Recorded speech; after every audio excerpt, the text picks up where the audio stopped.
יברכך אדוני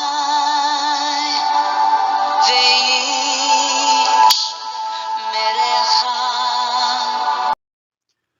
예바레크카 아도나이 베이시메레카. 사랑하는 성도 여러분, 오늘 하루도 전지전능하신 임마누엘의 하나님께서 여러분에게 복을 주시고 여러분을 안전하게 지켜주시기를 축복합니다. 아멘. 할렐루야. 오늘도 우리 코에 호흡을 주신 창조주 하나님, 크시고 광대하신 여호와를 송축하며 찬양합니다. 우리의 영원한 구원자이신 예수 그리스도, 그 생명의 이름, 그 구원의 이름, 그 존귀하신 이름을 찬양합니다.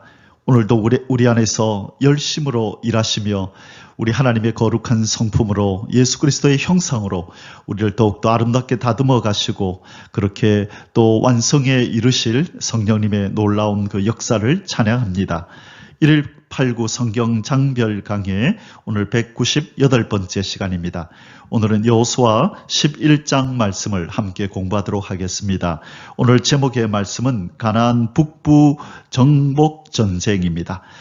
자, 우리가 이스라엘 백성이 요단강을 건너고 제일 먼저 이 중부 지역을 정복했습니다. 세 군데였었죠. 여리고, 아이, 그리고 기브온. 기브온은 항복하여 화친을 맺는 그런 그 일을 통하여서 정복을 하게 되었고, 그 다음에 이제 남부 지역으로 내려옵니다. 우리 어저께 배웠던 10장에서 남부 지역의 이 도시들이, 이 왕들이 정복되는 것을 우리가 공부를 했었는데요. 이제 오늘 드디어 11장에서 이 북부 지역의 이 도시들, 나라들과 왕들이 정복되는 장면을 우리가 함께 공부하게 될 것입니다. 자, 이 가나안 땅에 들어선 이스라엘 백성들에게 끊임없이 전쟁이 기다리고 있었듯이 이 하나님의 백성이 된 이 성도들에게는 끊임없는 영적 전쟁이 기다리고 있음을 알게 됩니다.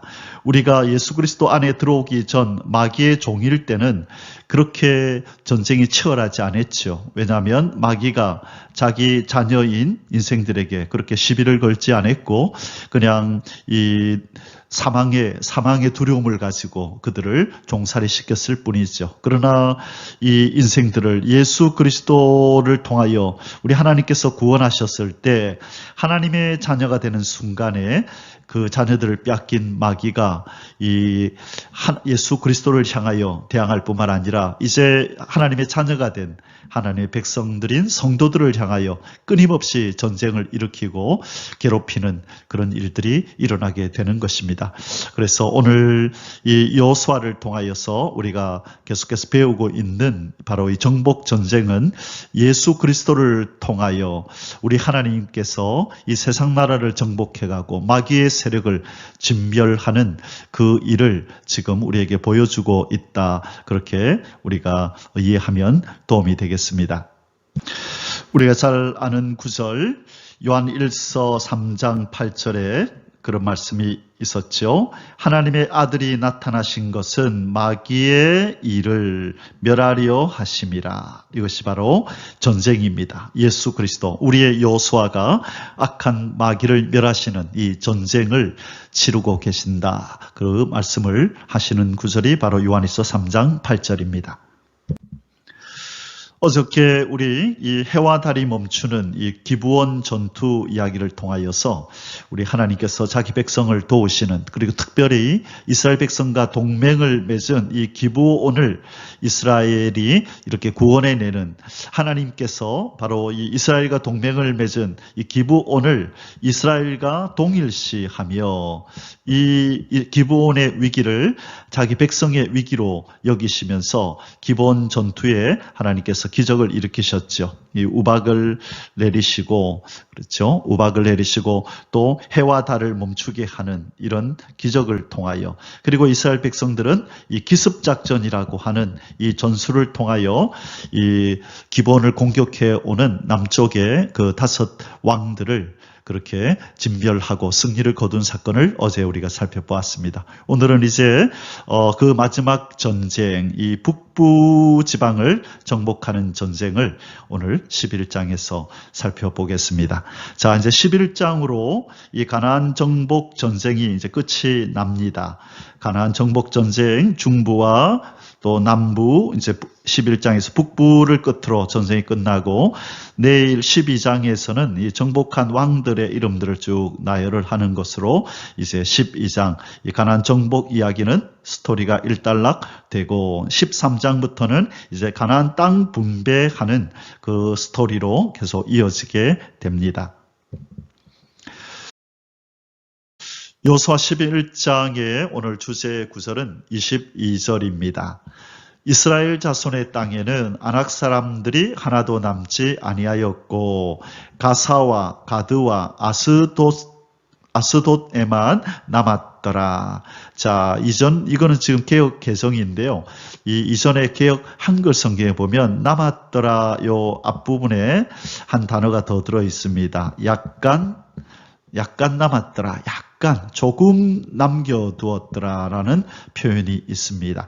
자, 하나님께서는 다 진멸하라고 했지만 이 약간 남겨둔 이 가사와 가드와 아스돗에 약간 남겨둔 이것이 나중에 화근이 되어서 이 가드 지역에서 누가 나오는 줄 아시죠? 바로 이 블레셋의 이 가드 지역에서 골리앗이라고 하는 이스라엘을 위협하고 이스라엘의 하나님 여호와를 그렇게 망령되이 일컬으며 이스라엘의 군인들을 그렇게 조롱하고 비방하던 그 골리앗의 고향이 바로 이 가드, 이 여호수아와 이스라엘 백성들이 약간 남겨둔 이곳에서 나왔다는 것이죠.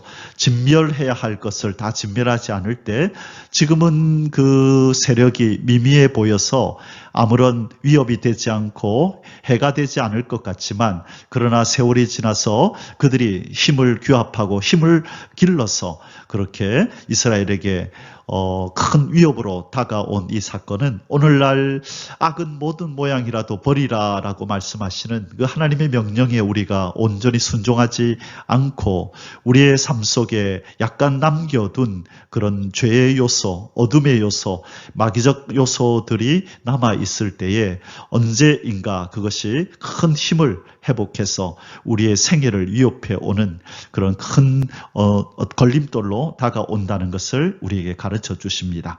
그래서 이 여호수아 정복 전쟁을 우리가 공부하면서 늘 마음에 새겨야 될 것은 그 하나님의 명령을 온전히 순종하여 악의 세력은 완전히 그 잔존 세력까지도 다 진멸시키고 도륙해버리는 완전한 승리를 거두는 전쟁을 해야 한다라는 것을 그렇게 명심하고 기억할 수 있기를 바랍니다. 오늘 여호수아 11장에 공부할 소주제는 두 가지입니다. 첫째, 1절에서 15절까지는 가나안 북부 세력의 반이스라엘 군사 동맹. 자, 이 중부지방, 남부지방, 이 가나안 땅의 왕들과 도시들이 그렇게 점령되었다, 정복되었다는 것을 들은 이 가나안의 북부 세력이 이제 군사 동맹을 결성하고 이스라엘을 대항하는 장면이 나옵니다. 1절에서 15절. 그리고 두 번째로 16절에서 23절은 아낙 자손, 이 이스라엘의 정탐꾼들이 보고 두려움에 떨어서 부정적인 보고를 함으로 말미암아 이스라엘에게 비극적인 결과를 초래하게 했던 이 아낙 자손에 대한 얘기가 나오는데요. 아낙 자손 진멸 강조 및 종전선언. 자, 이 아낙 자손을 진멸하고 이제 전쟁이 끝났음을 선언하는 내용이 오늘 두 번째 소주제에 나타납니다. 자, 이제 본문 속으로 들어가서 우리 하나님이 어떤 분이시며 우리에게 주시는 교훈은 무엇이며 우리가 우리 삶 속에서 어떻게 이것을 적용해야 하는지를 살펴보도록 하겠습니다. 자, 이제 본론으로 들어가서 첫 번째 소주제를 공부합니다. 1번, 가나안 북부 세력의 반이스라엘 군사 동맹. 자, 북쪽에 이 가나안 족속들이 군사 동맹을 결성하여 지금 이스라엘을 대항하려고 하는 장면을 우리가 이제 보게 될 것입니다. 1절에서 15절입니다. 자, 여기 우리 잠시 한번 복습하자면 중부 지역은 어디였죠? 중부 세력은 아이와 그 전에 여기에 여리고가 여기 있었죠. 여리고, 바로 여리고를 치고 아이를 정복하고, 그리고 요 베델과 전쟁을 치렀다는 말은 나오지는 않습니다. 그죠? 그리고 여기 기브온 여기까지, 요 기브온까지 여기를 우리는 중부라 그렇게 말하고, 그 다음에 그 밑에 예루살렘으로부터 그 다음에 벳호른, 게셀, 막게다, 림나, 에글론, 드빌, 헤브론 여기까지를 우리는 남부라 그렇게 지칭을 했습니다. 자, 그 다음에 이제 저 위에 오늘 이제 등장하는 곳이 바로 요 위에입니다. 이 시므론, 악삽, 마돈, 그 다음에 하솔, 게데스, 시돈 이쪽 지역이 이제 북부 지역에 해당이 되는데, 바로 이 갈릴리 호수, 이 갈릴리 바다라고도 하는, 넓어서 바다라고 부르기도 하는 바로 이 근방에 있는, 그리고 지중해 쪽 이쪽과 그 다음에 갈릴리 호수를 중심으로 한 이 지역에 있는 이 나라들, 이 지역 족속들을 이제 북부 지역이라 그렇게 이제 부르는데, 이곳을 정복하는 전쟁이 이제 오늘 등장하게 됩니다.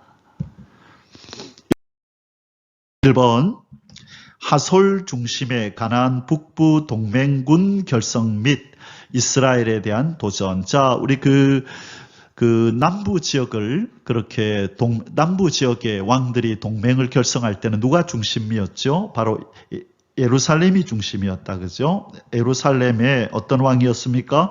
아도니 세덱이죠. 예, 아도니 세덱이었던 것 같아요. 자, 남부 지역은 아도니 세덱을 중심한 나머지 또 네 왕 합쳐서 5왕이 바로 동맹을 결성하고 이스라엘을 대항했었는데, 자, 이제 북쪽에는 누가 중심이 되느냐? 하솔이 중심이 됩니다. 하솔. 자, 하솔 중심의 가나안 북부 동맹 결성 및 이스라엘에 대한 도전. 1절에서 5절. 하솔 왕 야빈이 이 소식을 듣고, 자, 남부 지역의 왕들이 다 죽임을 당했다는 걸 들었죠. 마돈 왕 요밥과 시므론 왕과 악삽 왕과 및 북쪽 산지와 긴네롯 남쪽 아라바와 평지와 서쪽 도레의 높은 곳에 있는 왕들과 동쪽과 서쪽의 가나안 족속과 아모리 족속과 헷 족속과 브리스 족속과 여부스 족속과 미스바 땅 헤르몬 산 아래 휘 족속에게 사람을 보내매 그들이 그 모든 군대를 거느리고 나왔으니 백성이 많아 해변에 수많은 모래 같고 말과 병거도 심히 많았으며, 자, 총 결집을 했네요. 지금 어지간히 힘을 모아서는 이스라엘을 당할 수 없다는 것을 그들은 지금 두 눈으로 목격했습니다. 자, 제일 처음에 여리고성은 혼자서 대항하려고 하다가 무너졌고, 아이성은 말할 것도 없고, 그리고 기브온은 미리 눈치를 채고 거짓으로 화친을 맺어서 생명을 보존했고, 그러자 남쪽의 많은 왕들, 5왕들이 힘을 모았지만 아무런 효력이 없었음을 그들은 보았을 것입니다. 그래서 이번에는 더 많은 왕들이 쭉 이렇게 힘을 다 모았네요. 그래서 이제 이스라엘을 대항하려고 그렇게 하고 있습니다. 이 왕들이 모두 모여 나와서 이스라엘과 싸우려고 메롬 물가에 함께 진쳤더라. 자, 이 메롬이라는 이 물가가 이제 중심지가 됩니다. 자, 이 내용은 우리에게 무엇을 말씀하지요? 이 예수 그리스도에 의해서 십자가에서 처절한 패배를 맛본 이 마귀 세력은 이제 두려움에 떨면서 모든 힘을 다 규합하여 예수 그리스도를 중심한 이 구원 사역, 회복 사역, 재창조의 사역, 인생과 만물을 회복하는 이 놀라운 역사를, 하나님의 거룩한 전쟁을 이걸 방해하려고 온 힘을 다 규합하여서 예수 그리스도를 대항한다는 것입니다. 바로 이 전쟁에 참여하는 우리 성도들도 그들의 타겟이 되는 것이죠. 그러므로 우리는 이 여호수아를 통하여 약한 마귀가 어떻게 힘을 모아서 공격해 오는지, 이들의 작전은 무엇인지를 우리는 유심히 잘 살펴서 우리의 영적 전쟁에 우리는 잘 적용해야 될 줄 믿습니다. 자, 이제 북부 지역의 전쟁터, 그 중심지는 바로 어디라고요? 메롬 물가다, 이렇게 기록이 되어 있습니다. 그러면 우리가 이제 메롬 물가가 어떻게 생겼는지, 거기가 어딘지 한번 살펴보도록 하겠습니다. 자, 여기 메롬샘 전투가 벌어진 지도가 있습니다. 어디냐면요. 자, 지금 이스라엘 백성은요, 길갈에 지금 본부를 두고 있잖아요. 그래서 요단강을 타고 쭉 올라가면 바로 여기가 갈릴리 바다죠. 갈릴리 호수 또는 바다라고도 하는데, 바로 이 하솔 왕이, 하솔이 그 중심에 있었다 그죠? 바로 여기 하솔이 있네요. 하솔. 그래서 여기 돌, 시므온, 악삽, 이 시돈, 그렇죠. 미스바 계곡이 있는 이쪽에 바로 여기가 메롬입니다. 메롬이라는 곳이 여기인데, 바로 여기에서 대전쟁이 벌어지게 되는 것입니다. 자, 여기는 하솔입니다. 하솔. 자, 하솔의 왕 이름이 무엇이었습니까? 하솔 왕 야빈이, 그렇죠. 야빈. 이 하솔 지역에 있는 이 왕 야빈이 주동이 되어서 그 주변의 이 왕들을 힘을 다 규합하고 동맹을 결성하였습니다. 자, 여기가 메롬 물샘입니다. 메롬 물샘. 이 넓은 평지가 있고 거기에 물들이 이렇게 있죠. 자, 여기가 메롬 물샘의 사진입니다. 예, 그 메롬 물샘 바로 그 부근에 이제 이렇게 작은 능선도 있고 이런 동산이 있어서 여기 전쟁을 치르는 이제 그 전장이 되는 것입니다. 예, 평지가 이렇게 있습니다. 자, 2번 여호와 하나님의 격려 및 가나안 북부 동맹국에 대한 공격 명령. 자, 전쟁을 치르러 나아가는 여호수아에게 어김없이 하나님의 격려의 말씀이 먼저 내립니다. 6절입니다. 여호와께서 여호수아에게 이르시되 그들로 말미암아 두려워하지 말라. 내일 이맘때에 내가 그들을 이스라엘 앞에 넘겨주어 몰살시키리니 너는 그들의 말 뒷발의 힘줄을 끊고 그들의 병거를 불사르라 하시니라. 자, 어떤 말씀은 위로가 되는데 어떤 말씀은 고개가 갸우뚱거릴 정도의 의아스러운 명령을 하십니다. 첫 번째가 위로가 되는 말씀은 뭐죠? 그들로 말미암아 두려워하지 말라. 격려하십니다.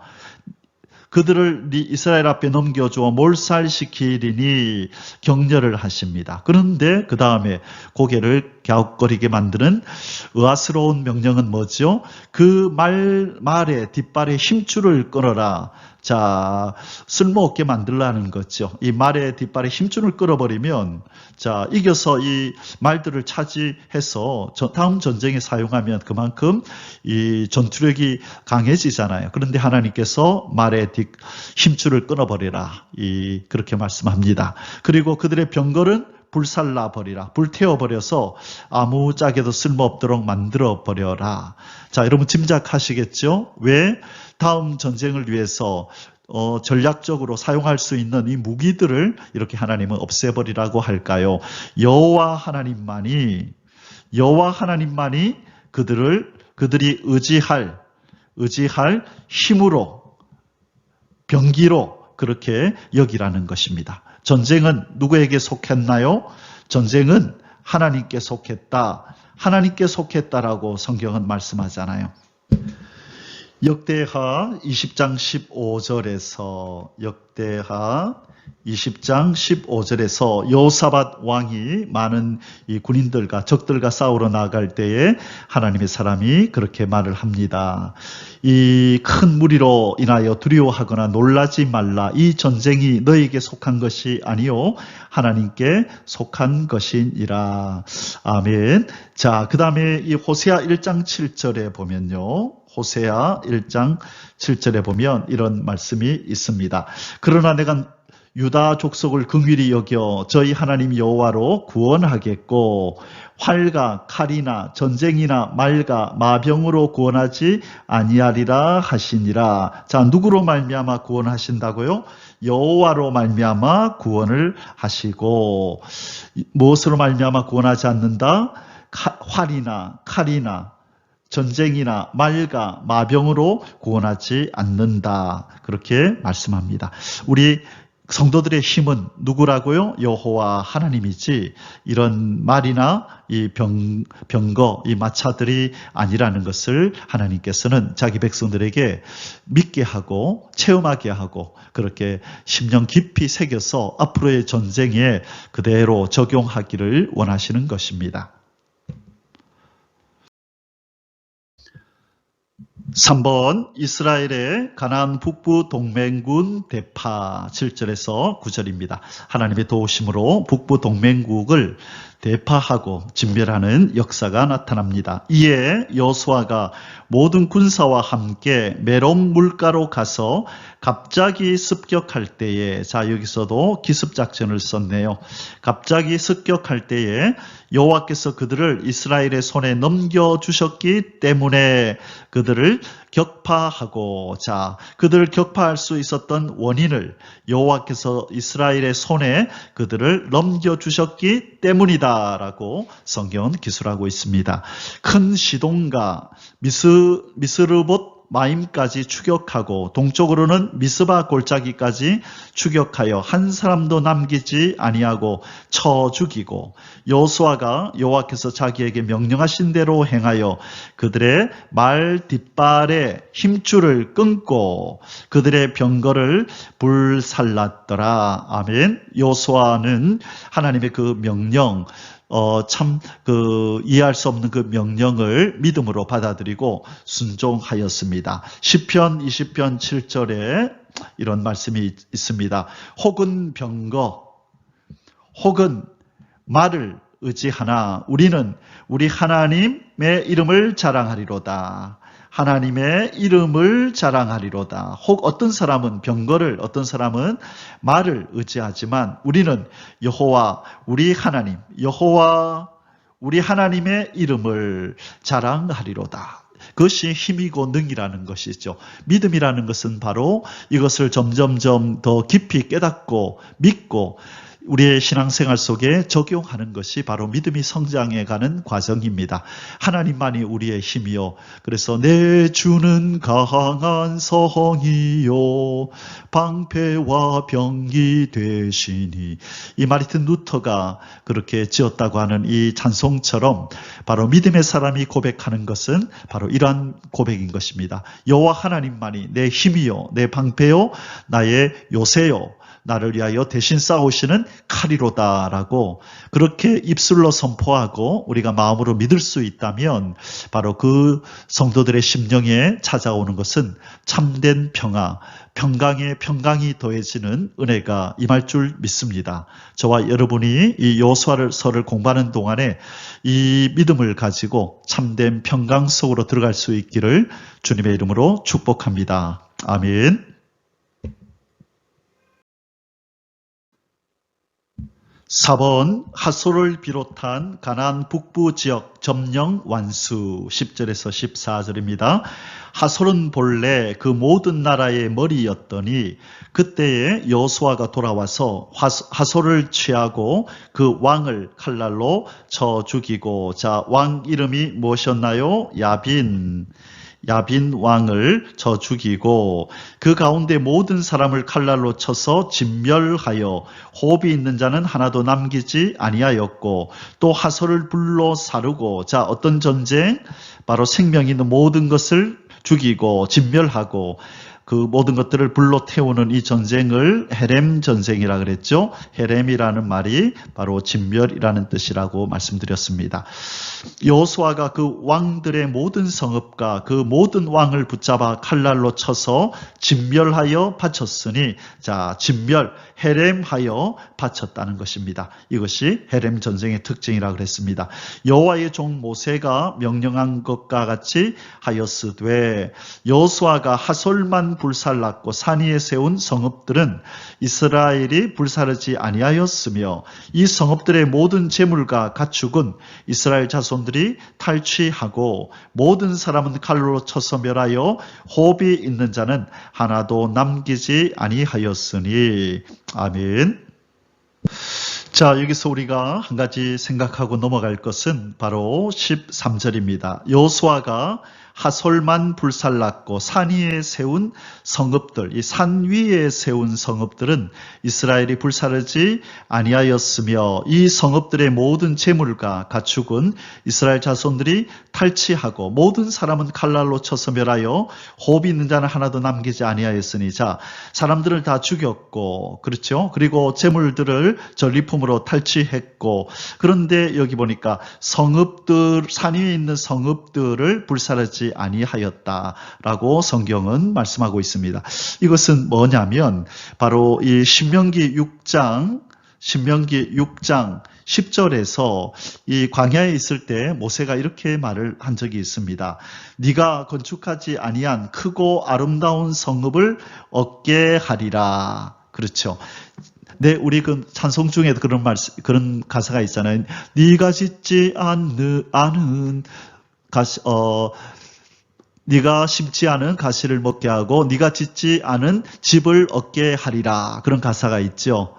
그것처럼 하나님께서 이스라엘 백성들에게 가나안 땅을 정복하게 하신 이후에 그들이 심지 않은 과실을 먹게 하고, 그래서 정복 전쟁할 때 다른 나무들은 이 전쟁 도구로 사용하되 과실은 이 열매를 맺는 나무는 베지 말라 그랬잖아요. 그 과실을 먹게 하려고. 그리고 이제 여기 오늘 이 북부 지역을 점령할 때에 성읍들을 불사르지 않고 남겨두는 이 일을 통해서 신명기 6장 10절의 말씀, 그리고 이 또 여러 군데서 몇 번 더 말씀하셨는데요. 네가 짓지 않은 큰 집을 주리라. 큰 집을 주리라는 이 말씀대로 지금 성취되고 있는 것을 우리는 보게 되는 것입니다.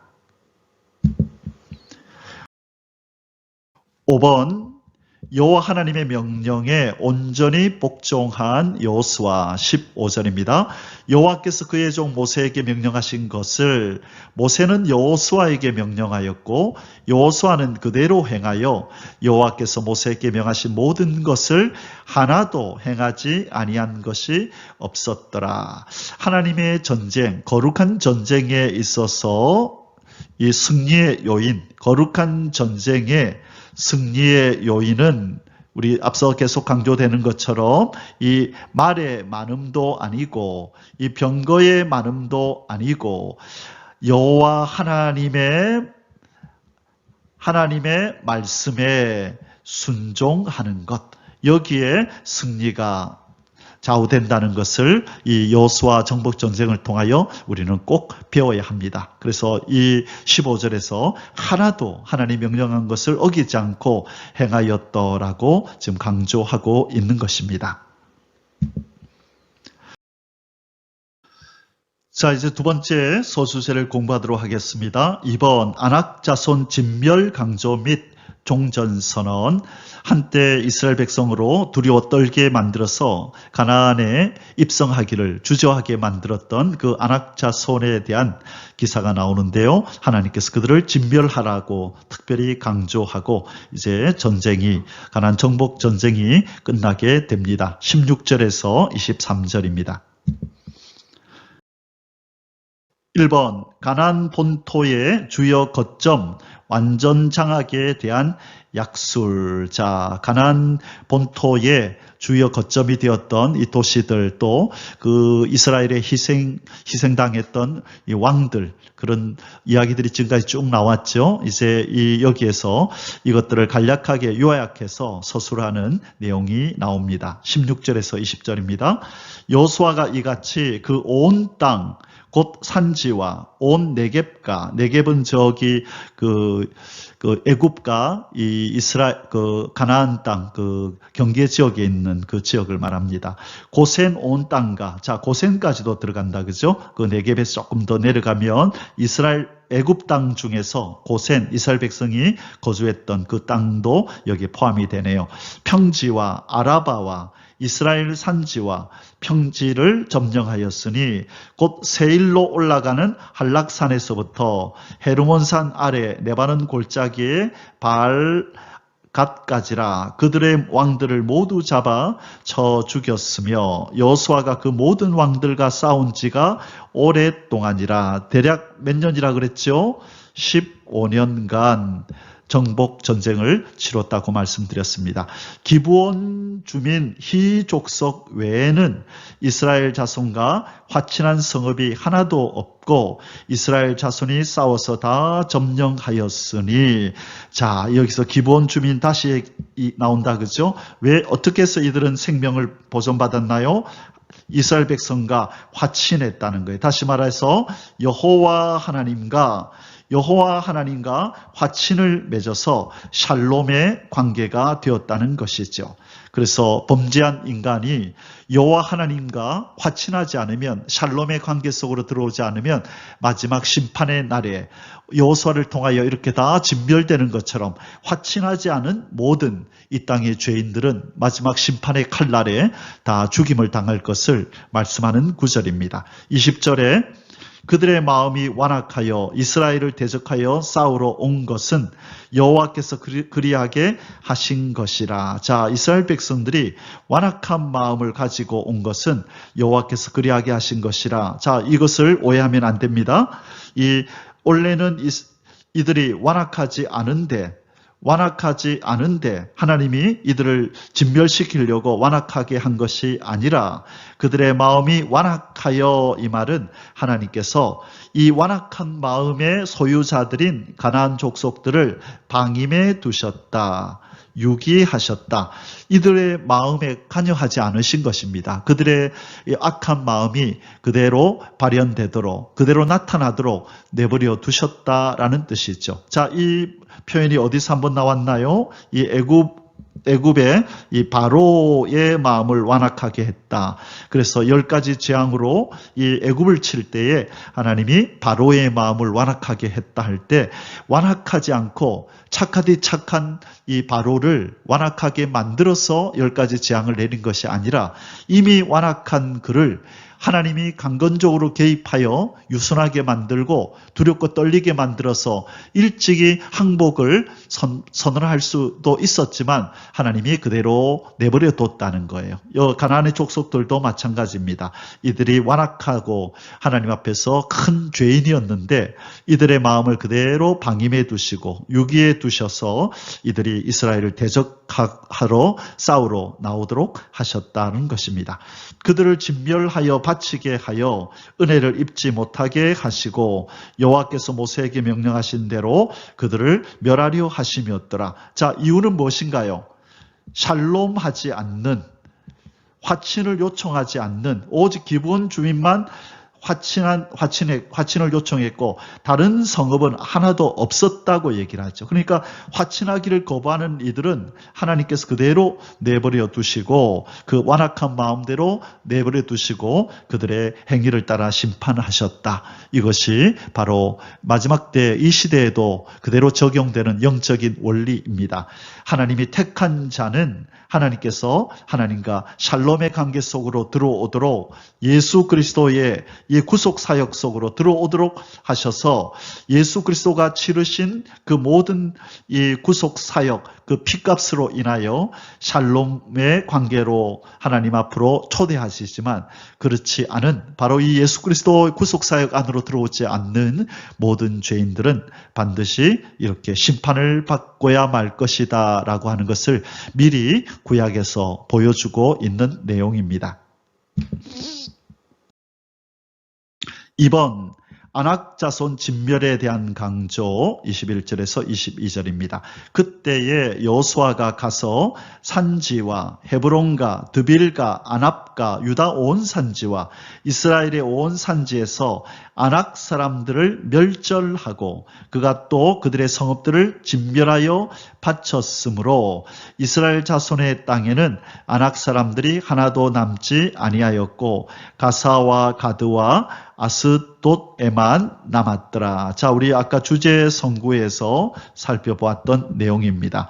완전히 도말해야 되는데 남겨둔 것이 결국은 이것이 화근이 되어서 바로 이 가드에서 골리앗이 등장하고 이 골리앗으로 말미암아 이스라엘이 어려움을 당하는 이 곤란에 처하는 일이 벌어졌죠. 그래서 화근이 될 만한 일은 우리의 삶 속에 남겨두면 안 된다라는 큰 교훈을 주는 내용이 바로 이 내용이라는 것입니다.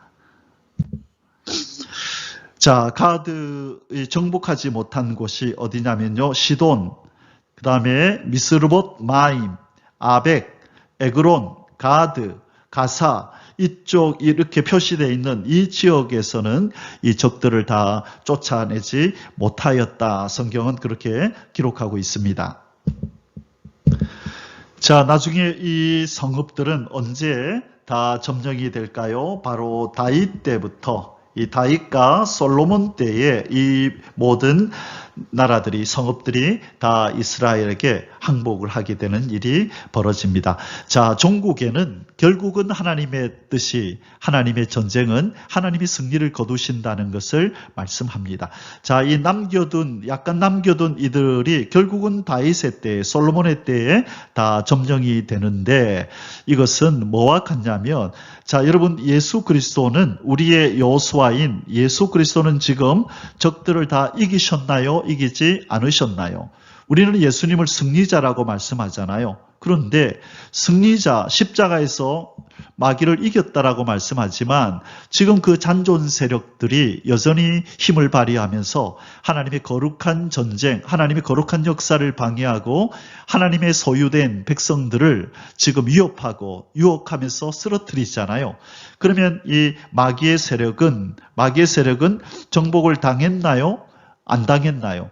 성경은 뭐라고 말씀하시냐면 십자가에서 승리를 이미 얻었다라고 말씀합니다. 그래서 요한계시록 6장 1절에서 2절에 보면 이기고 또 이기려고 하더라 이런 표현을 쓰죠. 이미 이겨놓으셨다는 거예요. 십자가에서. 그리고 이제 시간이 지나면 다시 오실 때에 이 마귀의 세력을 완전히 도말을 할 텐데 이것을 우리가 어떻게 이해하면 좋으냐 하면 저는 이 부분을 가르칠 때마다 이 수술이라는 행위를 통하여 이 승리를 이렇게 설명하곤 합니다. 이것은 무슨 말이냐면 교통사고를 당하여서 큰 부상을 입은 사람이 있을 때에 뇌를 다쳤어요. 그리고 팔도 다치고 그 다음에 다리도 다치고 그 다음에 내장도 이제 갈비뼈도 부러지고 또 내장도 터지고 이 많은 온몸 전체가 이렇게 만신창이가 되었는데 많은 의사들이 여기에 달라붙어서 거의 막 한 20시간을 대수술을 한 것입니다. 자, 그리고 이 수술을 마치고 나오는 의사에게 그 가족들이 가서 묻습니다. 우리 아들 어떻게 됐습니까? 하니까 의사 선생님이 예, 걱정하지 마세요. 수술이 잘 됐습니다. 오케이. 이제 앞으로 좋아질 겁니다. 라고 기쁜 소식을 전해줍니다. 수술이 잘 됐다는 거예요. 그래서 그러면 이 가족들이 오늘 퇴원할 수 있겠구나 그렇게 생각할까요? 아니죠. 수술은 잘 되었지만 이제 박혀있던 이물질들은 제거하고 부러졌던 팔들은 붙여서 깁스를 하고 그리고 이제 영양이 없어서 약해진 것은 이제 링거를 주사를 놓아서 영양을 보충하고 있고 그렇죠. 그 다음에 또 제거해야 될 것은 제거하고 또 깁어야 될 것은 깁고 해서 이제 뭐만 지나면 되나요? 이제는 시간이 지나면 이 수술의 효과가 나타나는 것이죠. 자, 예수 그리스도가 이 땅에 오신 것이 마귀의 일을 멸하려 함이라고 요한일서 3장 8절에서 말씀하셨습니다. 그리고 요한복음 1장 11절에서 예수 그리스도의 오심은 자기 땅을 찾고 자기 백성을 찾으러 오셨다고 말씀하셨습니다. 그래서 십자가를 지심으로 승리를 거두셨는데 다시 말해 수술이 끝났는데 한순간의 인생과 만물이 그리고 자기 땅이 회복이 될까요? 아니죠. 이제 서서히 시간이 지나면서 수술받은 이 환자가 점점 이제 쾌차해 가는 것처럼 바로 하나님 예수 그리스도가 찾기를 원하는 이 땅과 이 백성은 서서히 회복이 되는 것입니다. 그래서 처음으로 회복된 것이 무엇입니까? 바로 우리의 영이 죄와 사망에서 회복이 되었고, 이제 예수님이 재림하실 때 우리의 육도 홀연히 변화되어 죽을 몸이 죽지 아니할 몸을 입겠고 썩을 몸이 썩지 아니할 몸을 입는 고린도전서 15장 말씀처럼 변화의 역사가 일어날 것이고, 그 다음에 이 마귀로 말미암아 저주받은 만물이 새 하늘과 새 땅으로 재창조되어지는 온전한 회복이, 온전한 승리가 일어나는 것이죠. 그래서 이 모든 우리의 영과 육이 회복되고 만물이 새하늘과 새 땅으로 회복되는 이 모든 것은 무엇에 근거하여, 무엇으로 인하여 이런 일이 일어나죠? 예수 그리스도가 십자가에서 이루신 승리, 십자가에서 이루신 그 수술로 말미암아 이 모든 결과가 우리와 이 만물들에게 임한다는 것이죠. 바로 그래서 지금 여호수아를 통하여 지금 이 정복하는 이 전쟁은 장차 참 예수 그리스도의 모형인 바로 이 다윗이 나타날 때에 이러한 도시들이, 이러한 나라들이 정복되어지는 역사가 나타납니다. 그래서 언제까지나 구약은 부분적이고 그림자적이고 예표요, 상징이요, 모형으로 나타나는 것입니다. 그래서 우리가 이 구약 여호수아서를 공부하는 동안에 우리 예수 그리스도 이 세상과 또 자기 땅과 자기 백성을 되찾고 악한 마귀, 이 가나안의 족속들을 멸하시는 우리 예수 그리스도의 그 역사가 더 깊이 이해되어지고 깨달아지는 그 은혜가 임하기를 주님의 이름으로 축복합니다. 아멘. 3번, 가나안 정복 전쟁을 끝내고 이스라엘 각 지파대로 땅을 분배함. 23절입니다. 이와 같이 여호수아가 여호와께서 모세에게 말씀하신 대로 온 땅을 점령하여, 여기 보니까 온 땅을 점령했다 그랬죠. 아까는 약간 남겨뒀다 그랬잖아요. 남겨두었다라고 그랬는데 이 성경에서는 온 땅을 점령했다라는 이런 말씀을 합니다. 자, 이것을 이제 신학적인 표현으로 통시적 관점이다, 이런 표현을 씁니다. 자, 통시적 관점. 성경이 통시적인 관점으로 성경이 기록되었다는 거예요. 이것은 뭐냐면 현재적 사건을 통해서 미래 사건을 예견하는 거예요. 자, 현재 사건을 통해 미래 사건을 예견하는 이 시점을 바로 통시적 시점이라 합니다. 그래서 현재를 통하여 미래를 바라보는, 즉 여호수아는 비록 완전치 못한 상태로 정복 전쟁을 끝냈잖아요. 그러나 종말에 하나님께서 완전한 승리를 이루실 것을 이 전쟁을 통하여 미리 말씀한다는 거예요. 자, 시간이 지나면 수술의 효과가 나타나듯이 지금 이 여호수아를 통한 이 정복 전쟁은 점점점 시간이 지나면서 이제 다윗에 이르러, 솔로몬에 이르러 이 완전히 정복하는 일이 나타나게 된다. 이것을 결국은 이제 한 단계 더 나간다, 그죠? 그래서 이제 예수 그리스도가 오시면 이 지구 땅 가나안이, 이 지구 땅이 곧 가나안이에요.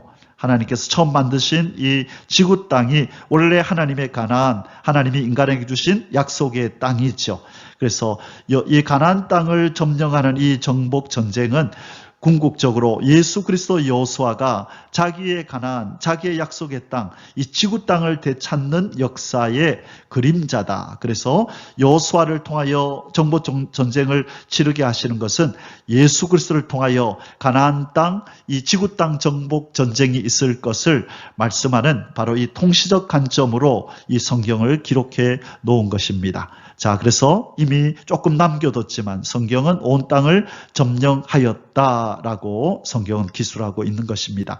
이스라엘 지파의 구분에 따라 기업으로 줌에 그 땅의 전쟁이 그쳤더라.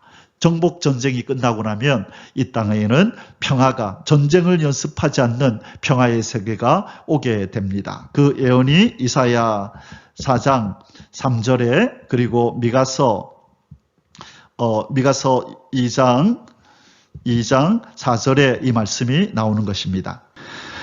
장이 바뀌었네요. 이사야 2장 3절, 미가서 4장 4절에 보면 다시는 전쟁을 연습하지 않는, 자, 이사야 2장 4절이네요. 이사야 2장 4절에 보면 전쟁을 연습하지 않는 세상이 온다. 그렇게 말씀하고 미가서 4장 3절, 미가서 4장 3절에 똑같은 말씀이 나와요. 전쟁을 연습하지 않는 평화의 세상이 온다. 그렇게 말씀하시고 그 다음에 이사야 9장 7절에 보면 이 하나님께서 열심으로 다윗을, 이 예수 그리스도를 다윗의 보좌에 앉히셔서 공평과 정의로 다스리게 할 것이다. 평화의 나라가 이루어질 것을 말씀하시는 거예요. 바로 그래서 이 모든 하나님의 예언이 이루어질 텐데 여호수아가 가나안 땅을 정복하는 것 같이 이 땅에 장차 예수 그리스도가 오셔서 이 일을 이루실 거다라는 예언을 했고 정말로 예수님이 이 땅에 오셨지요. 우리의 여호수아가 2000년 전에 이 땅에 오셔서 지금 정복 전쟁을 가열차게 힘있게 지금 행하고 계시는데 십자가에서 이미 그 승리를 거두시고 수술을 끝내놓으시고 이제 시간이 지나면서 완쾌되어져 가는 것을 우리는 바라보고 우리가 그 효과를 보고 있는 것입니다. 사랑하는 성도 여러분, 이제 여호수아 11장의 결론을 내릴 시간입니다. 부분적인 불순종의 위험성, 약간 남겨둘 때에 화근이 된다는 것이죠. 약간 남겨둔 것이 미래에 낭패당함에 화근이 된다는 것을 우리는 기억해야 합니다. 오늘 공부 도중에 제가 강조했던 것처럼 여호수아 11장 22절에 이스라엘 자손의 땅에는 아낙 사람들이 하나도 남지 아니하였고 가사와 가드와 아스돗에만 남았더라. 자, 아스돗, 이 골리앗은 어디서 나왔다고요? 가드에서, 가드 사람 이 골리앗입니다. 이 골리앗이 나와서 이스라엘의 하나님을 그렇게 멸시하면서 망령된 말을 내뱉으면서 이스라엘의 이 사람들을 이 참 부끄럽게 만든 이 일이, 두려움에 떨게 만든 이 일이 바로 여호수아 때에 이들을 완전히 진멸하지 않았기 때문이다라고 하는 영적 교훈을 우리는 얻게 됩니다.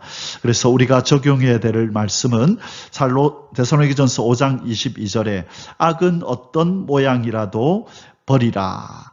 어떤 모양이라도 약간 남겨두어서는 안 된다는 것이죠. 그래서 자칫 잘못했다가는 우리가 남겨둔 우리 삶의 죄된 요소가 어느 날 큰 입을 벌리고 우리의 전 생애를 그렇게 잡아먹으려고 덤벼들고 우리의 생애를 그렇게 뒤집어 엎는 일이 일어날 수도 있다는 것을 우리는 명심하고 우리의 삶을 자세히 돌아보아서 어떤 모양이라도 악한 것, 어둠에 속한 것, 죄된 것이라면 도려내고 끊어버리고 불태워버리고 잘라내버리고 씻어버리는 그 역사가 있어야 될 줄 믿습니다. 오늘 하루 우리 거룩하신 주님과 동행하며 어떤 모양이라도 악은 다 내어버리는 그런 노력을 하며 수고를 하며 살아가시기를 주님의 이름으로 축복합니다. 아멘. 할렐루야.